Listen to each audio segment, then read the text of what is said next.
ఏం వాయిస్ పట్టి పట్టి వస్తుందమ్మా, సరిగా రాలే. ఇంకొకసారి చదవండి. ఆ, సరే అండి, సరే. ఓం సచీభిర్నః సచీవసు దివానక్తం దిశస్యతం మా వాం రాతిరుపదసత్ కదాచనాస్మద్రాతిః కదాచన. ఈ మంత్రమునకు చదువుతారమ్మా పదార్థం కూడా? చదువుతానండి. సుబ్బయ్య చదువుతున్నానండి. అయితే చదవండి. అశ్వయుగల దేవతలు వారితో యాచన చేయబడినది. పదార్థము సజీవసు కర్మరూప ధనవంతులకు పరమాత్మ జీవాత్మలారా, గురు శిష్యులారా, అధ్యాపక ఉపదేశకులారా, వైద్య శల్య చికిత్సకులారా, రాజమంత్రులారా, సభాపతి సేనాపతి మున్నగు అశ్విని దేవతలారా, మీరు సచిభిహి మీ కర్మలచే నహ మాకు దివానక్తం రాత్రింబవళ్ళు దిశస్యతం మీ దానములను ప్రధానమునొచ్చుడు. వాం మీ యొక్క రాత్రి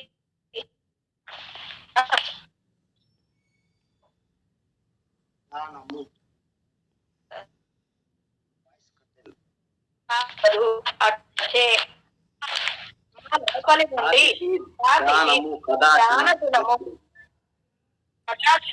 ఎప్పుడును నా సదసత్ సమాప్తము కారాదు అనగా మేము కూడా నిరంతరము దానమనుచునే ఇందుదుముగాక. ఈ మంత్రములో సచి సచి రాతి రాతి మరియు కదాచన లయందు లాటానుప్రాస అలంకారము కలదు. భావార్థము ఉక్త ఆశ్వయుగళము ఎటుల తమ తమ ఆధ్యాత్మిక వైయక్తిక సామాజిక రాష్ట్రీయ చికిత్సాత్మక ఉపక్రమున్నాడో అటునే మనం కూడా మన యోగ్యత అనుసరించి ఇతరుల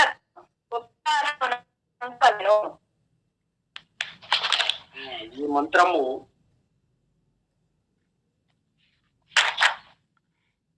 ఓం శచీభిర్నః శచీవసు దివానక్తం దిశస్యతం మా వాం రాతిరూపదసత్కదా శనాస్మద్రాతిః కదాచన అనేటటువంటి యొక్క సామవేద మంత్రము 287 సామవేద మంత్రము అశ్విని యుగల దేవతలు వారితో యాచన చేయబడినటువంటి, అశ్విని యుగల దేవతలు అనేటటువంటి వారితో యాచన ప్రార్థన ఆ పరమాత్మునికి చేయడం జరిగింది. శచి వసు కర్మరూప ధనవంతులకు పరమాత్మ, కర్మరూప ధనవంతులకు పరమాత్మ జీవాత్ములారా. ఇక్కడ భగవంతుణ్ణి శచి వసు అంటున్నారు, అంటే కర్మరూప ధనవంతులకు పరమాత్మ జీవాత్మలారా. ఇక్కడ 2 భాగాలుగా ఉంది. కర్మరూప ధనవంతులు అన్నప్పుడు భగవంతుడు అతని యొక్క శ్రేష్టమైనటువంటి ఈ యొక్క సృష్టి యొక్క కర్మను కర్త కర్మ దర్త అంటే 3 ఆయనే. కాబట్టి కర్మరూప ధనవంతుడైనటువంటి పరమాత్ముడు, జీవాత్ముడు కూడా. జీవాత్మలారా అన్నప్పుడు ఆ యొక్క పరమాత్ముని చేత, అంటే ఈ యొక్క నిత్యమైనటువంటి ఆత్మను తమ యొక్క పాప కర్మముల, అంటే కర్మముల యొక్క ఫలితమును అనుసరించి జన్మలు కలిగినటువంటి కర్మరూప ధనవంతులు అనేటువంటి వారు జీవాత్ములు కూడా. కాబట్టి కర్మరూప ధనవంతులకు పరమాత్మ జీవాత్మలారా, గురు శిష్యులారా. ఇక్కడ శచి వసు అన్నప్పుడు ఈ యొక్క జంటలుగా చెప్పబడింది. అంటే అశ్వయుగల దేవతలు అన్నప్పుడు ఆ యొక్క దేవతలు ఏ విధంగా అయితే వాళ్ళ యొక్క దేవతలు కార్యనిర్వహణ కోసము ఏ విధంగా ఉన్నారో అశ్విని దేవతలు, ఆ యొక్క దేవతల యొక్క జంటలు ఈ విధంగా యుగళ దేవతలు అని చెప్పబడింది. అంటే ఇక్కడ పరమాత్మ జీవాత్మ, గురు శిష్యులు, అధ్యాపక ఉపదేశకులు. అంటే అధ్యాపకులు, ఉపదేశకులు ఇద్దరు. అధ్యయనం చేపించేవారు, ఉపదేశించేవారు. వైద్య శల్య చికిత్సకులు. వైద్యము, శల్యము, చికిత్స. అంటే ఇక్కడ వైద్యము అన్నప్పుడు ఈ యొక్క ఆయుర్వేదం అంటే వైద్యుడు అనేటువంటి వైద్యుడు, మరియు శల్య చికిత్స. శల్య చికిత్స అంటే శస్త్రచికిత్స, ఆపరేషన్ చేసేటటువంటి వారు. రాజా, రాజమంత్రులారా అంటే రాజు, రాజు యొక్క మంత్రి, రాజమంత్రులారా అనేటువంటిది ఇక్కడ పేర్కొనబడింది. సభాపతి, సేనాపతి. సభాపతి అన్నప్పుడు సభకు అధ్యక్షుడు అయినటువంటి వ్యక్తి, మరియు సేనాపతి. సేనాపతి అన్నప్పుడు ఆ యొక్క మొత్తం సైన్యానికి అధిపతి అన్నమాట. ఉన్నకు అశ్విని దేవతలారా, అశ్విని దేవతలు అని పేర్కొనడం అయింది. అశ్విని దేవతలు అంటే వీరు ఎల్లప్పుడూ తమ యొక్క కార్యనిర్వహణకు వేగంగా ప్రయాణం చేస్తూ ఎల్లప్పుడూ పని చేయడానికి వారు ఉద్యుక్తులయ్యేటటువంటి వారు దేవతలు. మీరు శచీభిహి, మీ కర్మలచే మాకు రాత్రింబగళ్ళు మీ దానములను ప్రధానమునర్చుడు. అంటే శచీభిహి అంటే మీ కర్మలచే. ఏ కర్మలు అంటే పరమాత్మ జీవాత్మల యొక్క కర్మలు, గురు శిష్యులు, అధ్యాపక ఉపదేశకులు, వైద్య శల్య చికిత్సకులు, రాజు, రాజమంత్రులు, సభాపతి, సేనాపతి. ఇటువంటి వారి యొక్క కర్మలచే మాకు రాత్రింబగళ్ళు మీ దానములను ప్రధానమునర్చుడు. అంటే మీ దానములను అన్నప్పుడు వారు సమర్పించేటటువంటి వారు మనకు ఇచ్చేటటువంటి అంటే పరమాత్ముడు ఏ విధంగా అయితే కర్మరూపమైనటువంటి శరీరాలను అందించాడో వాటిని దాన రూపంగా మనకు శరీరాలను అందించాడు. అంటే జ్ఞాన కర్మేంద్రియాలు, మనస్సు, బుద్ధి, చిత్తము, అహంకారము, వీటినన్నిటినీ భగవంతుడు అందించాడు. గురువు శిష్యులకు ఏమందించాడంటే గురువు విద్యాబుద్ధులను నేర్పి శిష్యులు మంచి ఒక శక్తివంతమైనటువంటి పౌరులుగా తయారు కావడానికి గురువు శిష్యులకు ఆధ్యాత్మికము, ఆది భౌతికము, ఆది దైవికమును ఎలా జయించాలి, ఎలా ఏ విధంగా వేదవిహిత కర్మలు అనుష్ఠించాలి అనేటువంటిది గురు శిష్యులు నేర్పించారు. కాబట్టి అటువంటిది దానం కింద చెప్పబడుతుంది. విద్యాదానం భగవంతుడు ఇచ్చినటువంటిది. ఈ యొక్క జన్మల యొక్క సఫలతకు పొందేటటువంటి దానము, మోక్ష ప్రవృత్తి కలిగేటటువంటి శక్తి సామర్థ్యాలు అందించడం. తర్వాత వైద్యము, శల్య చికిత్స అంటే వేద విద్యను అభ్యసిస్తూ ఆయుర్వేదం కూడా ఉపవేదమైనందువల్ల వైద్యము, చికిత్స, శల్య చికిత్సలు వీరందరూ ఆరోగ్యాన్ని ప్రసాదించేటటువంటి దాన గుణాన్ని కలిగి ఉంటారు. రాజా, రాజమంత్రుడు అంటే రాజు, రాజమంత్రులు మొత్తం పరివారం అంతా యొక్క అందరికీ సిద్ధంగా అంటే రక్షణ వ్యవస్థను పాటిస్తూ ఎల్లప్పుడూ అంగరక్షకులుగా ఉంటూ, న్యాయకారిగా ఉంటూ, ఎల్లప్పుడూ ప్రజలను కన్నబిడ్డల వలె చూసేటటువంటి వారు. అంటే వారి యొక్క దాన గుణము ఆ విధంగా క్షేమ సమాచారాలతో ఉన్నటువంటిగా ఉంటుంది. సభాపతి, సేనాపతి. ఇక్కడ సభాపతి అన్నప్పుడు సభను నిర్వహించేటటువంటి వాడు, శిక్షలు విధించేటప్పుడు గాని న్యాయ కోవిధులు, ఉన్నతమైనటువంటి ఆసనము ఉండేటటువంటి వారు. సేనాపతి అన్నప్పుడు రక్షణ వ్యవస్థను చూపెట్టబడినటువంటి వారు. వీరిద్దరి యొక్క సేవలు ఆ విధంగా దానము కింద చెప్పబడుతుంది. అంటే మీ దానములను ప్రధానమునర్చుడు. మీ యొక్క దానము ఎప్పుడును సమాప్తము కావలదు. అంటే ఈ యొక్క అశ్విని దేవతలను ఏ విధంగా కోరుకుంటారో ఈ మంత్రములో ఎల్లప్పుడూ అంటే ఉపాసకుడు భగవంతుణ్ణి ఉపాసించేటటువంటి వాడు భగవంతుని ఆరాధిస్తూ తన జీవనాన్ని ఉన్నతం చేసుకోవడము, జీవితాన్ని సుఖవంతం చేసుకుని ఈ యొక్క మోక్ష ప్రాప్తి పొందడానికి ఎల్లప్పుడూ పురుషార్థాన్ని, ధర్మ, అర్థ, కామ, మోక్ష పురుషార్థాన్ని కలిగి ఉండి ఎల్లప్పుడూ వాటి కోసం కృషి చేసేవాడు. ఎల్లప్పుడూ మా లోపల నుండి దాన గుణము ఎప్పుడును సమాప్తం కారాదు.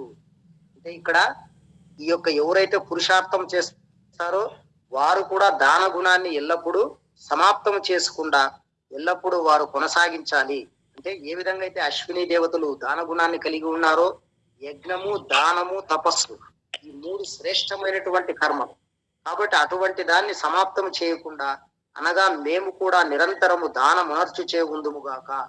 అంటే భగవంతునికి ఈ యొక్క ఉపాసకులు ఏ విధంగా అయితే భక్తులు ఆ యొక్క భగవంతుని దగ్గర ప్రతిజ్ఞ తీసుకుంటున్నారు, అంటే మేము కూడా దానమునర్చుచునే ఉందుముగాక, అంటే మాకు శాయశక్తిలా ఉండేటటువంటిది ఈ యొక్క వేదవీతమైన కర్మలకు గాని, యజ్ఞములకు గాని, ఈ యొక్క విశిష్టమైనటువంటి ప్రజాహిత కార్యములకు గాని, పర్యావరణ పరిరక్షణకు గాని ఎల్లప్పుడూ మేము సిద్ధముగా ఉండి ఎల్లప్పుడూ మా యొక్క దాన గుణాన్ని ఎల్లప్పుడూ పునరిస్తూ ఉంటాము, అంటే ఆ విధంగా చేస్తూ ఉంటామని చెప్పబడుతుంది. భావార్థం కింద తీసుకొస్తే ఉక్త అశ్వీ యుగలం ఎటుల తమ తమ ఆధ్యాత్మిక, వైయక్తిక, సామాజిక, రాష్ట్రీయ, శిల్పాత్మక, చికిత్సాత్మకమున్నగు వాని నిచ్చుట ద్వారా, అంటే ఉక్త అశ్వీయుగలం అంటే ఈ యొక్క అశ్విని దేవతలు ఏవైతే మనకు ప్రవచించారో, ఏ విధంగా వాళ్ళు దాన గుణాన్ని అంటే దాన గుణము కలిగి ఉండి ఎల్లప్పుడూ నిరంతరము స్పృష్టిలో ఉన్నటువంటి ఈ యొక్క సకల జీవరాశులకు మేలు ఏ విధంగా కలిగిస్తారో, ముఖ్యంగా మానవ శ్రేష్ఠులకు వారి యొక్క జన్మ సిద్ధి పొందడానికి ఏ విధంగా అయితే అశ్విని దేవతలు మనకు తమ తమ ఆధ్యాత్మికమైనటువంటిది, వైయక్తికము అంటే వ్యక్తి యొక్క శ్రేయస్సు కోసము, వ్యక్తి యొక్క ఆ సౌభ్రాతృత్వం అంటే వ్యక్తి యొక్క ఉన్నతి కోసము, ఆత్మ ఉన్నతి, శారీరక ఉన్నతి, సామాజిక మరియు అంటే సమాజంలో ఉన్నటువంటి దుష్ట చేష్టలను గాని, దుష్ట సంప్రదాయాలను గాని పోగొట్టి ఎల్లప్పుడూ సకల సద్గుణమైనటువంటి సంపన్నత కూడినటువంటి శాంతి సామ్రాజ్యాన్ని స్థాపించడానికి, రాష్ట్రీయ, శిల్పాత్మక అంటే రాష్ట్రీయము అంటే దేశము, రాజ్యము కూడా సుభిక్షంగా ఉండడానికి ఎల్లప్పుడూ ఈ యొక్క అశ్విని దేవతలు అంటే పరమాత్ముడు మరియు జీవాత్ములు అన్నప్పుడు శ్రేష్టమైనటువంటి పరమాత్మ తత్వము కలిగినటువంటి విద్వాంసులు, ఈ యొక్క రాజులు, వివేకవంతులు, జ్ఞానవంతులు, యోగులు, విద్వాంసులు, సిద్ధహస్తులైనటువంటి వారు కూడా ఎల్లప్పుడూ రాష్ట్రీయ, శిల్పాత్మక, శిల్పము అన్నప్పుడు ఇక్కడ వాస్తుకళా సంపద, విశిష్టమైనటువంటి కళను వృద్ధి చేసి సామాజికమైనటువంటి చైతన్యాన్ని తీసుకొచ్చి భగవంతుని పైన ఆస్తిక్యం కలిగేటట్లు, శిల్పాత్మక, చికిత్సాత్మక అంటే ఆరోగ్యాన్ని కాపాడడానికి ఆరోగ్యము, వ్యాయామం, ఈ యొక్క అష్టాంగ యోగాలు అనుసరిస్తూ ఏ విధంగా అయితే చికిత్స పొంది ఆయురారోగ్యాలు కలిగి ఉండేటట్లు చేయడానికి ఉన్న వారిని ఇచ్చుట ద్వారా ఎటుల మనకు ఉపకారం నడచుచున్నారు, అటులనే మనము కూడా మన యోగ్యతలను అనుసరించి ఇతరులకు ఉపకారం నర్చుచుండవలను. అంటే ఈ యొక్క అశ్విని దేవతలు ఏ విధంగా అయితే ఈ యొక్క మేలు చేస్తున్నారో, ఏ విధంగా అయితే సర్వ ప్రజానీకానికి, విశ్వ కళ్యాణానికి ఏ విధంగా తోడ్పాటు అందిస్తున్నారో, దాని యొక్క ప్రభావం చేత అంటే దాని ద్వారా అంటే వారు ఇచ్చినటువంటి దాన గుణాన్ని మనం పుచ్చుకోవడము, మన యొక్క జ్ఞాన ఉత్పత్తిని, మన యొక్క భగవంతుడు ఇచ్చినటువంటి ఐశ్వర్యాన్ని ఎల్లప్పుడూ దానాన్ని అనుసరిస్తూ దాన గుణాన్ని ఎల్లప్పుడూ కలిగి ఉంటూ సర్వులకు ఉపకారం కలిగించేటట్లు మన యోగ్యతలను అనుసరించి ఇతరులకు కూడా ఉపకారం ఉనర్చుచుండవలను. పరోపకారం ఇదం శరీరం అనేటటువంటి యొక్క వాక్ని శుద్ధి చేయాలి, అంటే వాక్ శుద్ధి పాటించాలి. పరోపకారం ఇదం శరీరం అన్నప్పుడు దాన్ని ఆచరించినప్పుడు మాత్రమే, ఆ యొక్క పరోపకారాన్ని చేసినప్పుడు మాత్రమే ఆ యొక్క శ్రేష్టతరమైనటువంటి కర్మలు చేసినటువంటి వారవుతారు.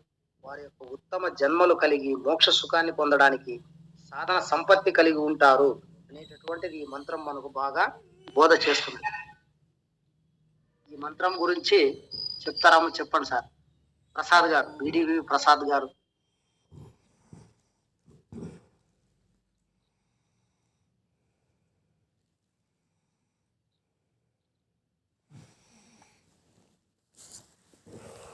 సన్యాసి దొర గారు చెప్తారా? ఏమి లో అన్నయ్య, రెండో మంత్రానికి వెళ్ళిపోదాం అన్నయ్య, ఇంకెవరు లేరు. అదే ఉన్నారు ప్రసాద్ గారు, వాళ్ళేమో ఇది కాలే, ఓపెన్ కాలే. ఓపెన్ కాలేదు, వాయిస్ ఇదవ్వట్లేదు. వచ్చారు లైవ్లో. నాగలక్ష్మి గారు ఏమైనా చెప్తారేమో. నాగలక్ష్మి గారు చెప్పండి. లేదండి, 288. ఓం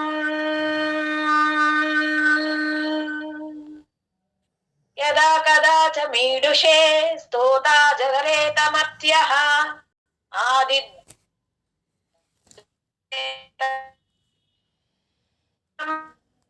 వందేత వరుణం